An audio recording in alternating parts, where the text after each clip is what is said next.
Russia has hit out at West after 5 European nations alleged that prominent Kremlin critic Alexi Navalny was killed by a lethal toxin found in poisoned dart frogs. Russian Foreign Ministry spokesperson Maria Zakharova called the allegations a design to hijack the information cycle and divert attention from the Epstein file scandal.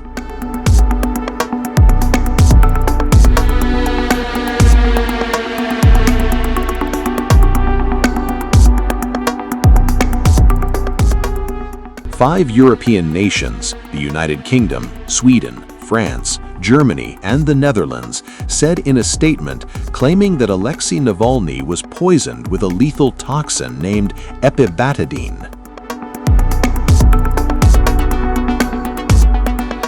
The statement by the 5 European nations questioned Moscow's claim that Navalny died of natural causes.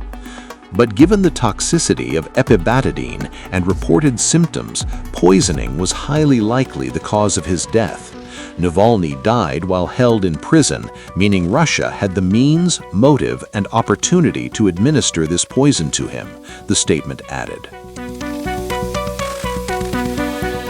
Well, we have worked for the last 2 years since the announcement of Alexei Navalny's death and the announcement that took place here in Munich 2 years ago. We have worked with our European partners on pursuing the evidence and pursuing the truth. And that is why we have together found the evidence of this lethal toxin that was found in Alexei Navalny's body at the time he died.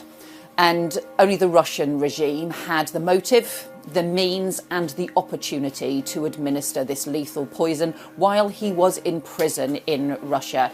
They wanted to silence him because he was a critic of their regime.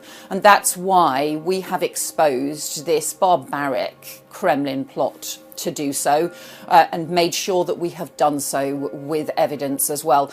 And you know, the reason as well that we have done this is it's one of the things that Alexei Navalny himself said, that he said, tell the truth, spread the truth. That is the most dangerous weapon of all. The Russian regime tried to stop him doing so, so we have done so instead. 2 years ago, we came to the Munich Security Conference and received the news that Alexei Navalny had died. Everybody will remember who was there back then. Today, it has become clear that he was poisoned in Russian captivity because in his human remains, an especially strong neurotoxin could be detected, epibetadine, which is 200 times as strong as morphium. It paralyzes the muscles. The victims suffocate in agony.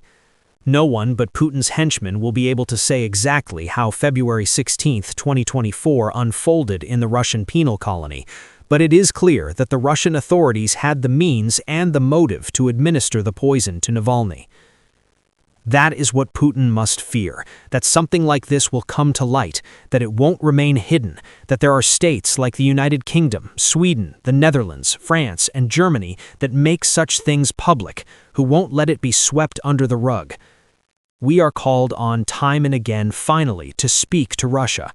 We are prepared to speak to Russia, but Russia has shown its ugly face here, and that is something that all those should know who think that there is an honest partner on the other side that is really interested in peace, agreement, and humanity in this world. No, there isn't. Yulia Navalny, the wife of Alexei Navalny, thanked European officials for determining what she and several other European countries said was the cause of her husband's death.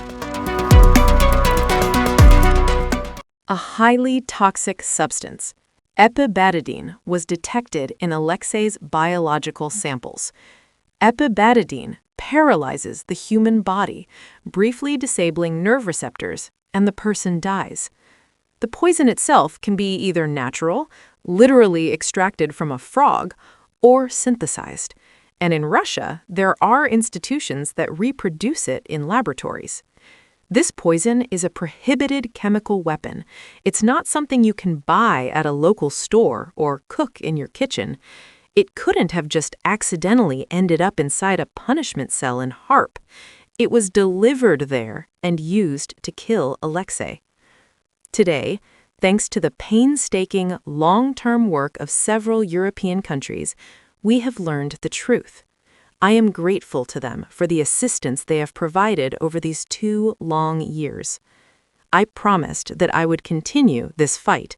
I promised that we would learn the truth, and I will do everything to ensure that Putin and everyone involved are punished.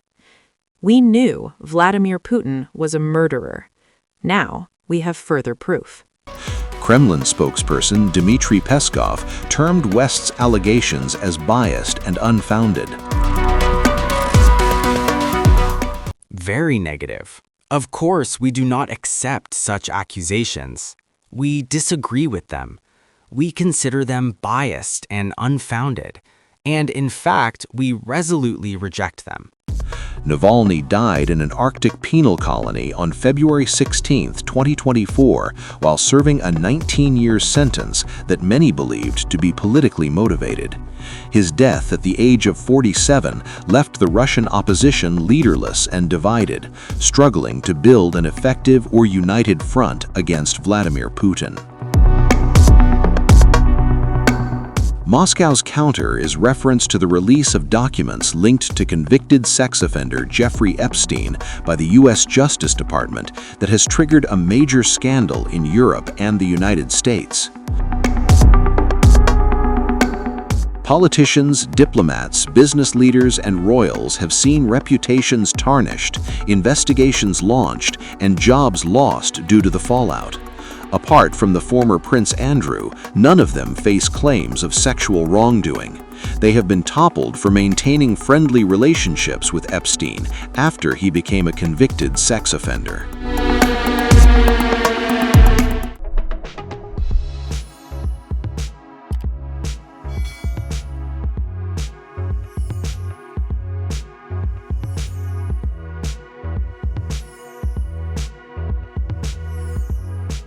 Times of India videos, your daily dose of India and the world. Global news, different views, and sharp analysis. Pressure of expectation from your fans, your supporters. That has often served as a backdrop for several Bollywood. You're not a brute majority anymore. If you individually take out playwright. Making sense of global conflicts. Tracking the new emerging world order. Strike on Israeli military bases. A multi-pronged. To stay out of harm's way as Israel started bombing targets across. Understanding changing alliances in a polarized world. Tune into TOI videos for all this and more. Click on the bell icon to subscribe and never miss an update.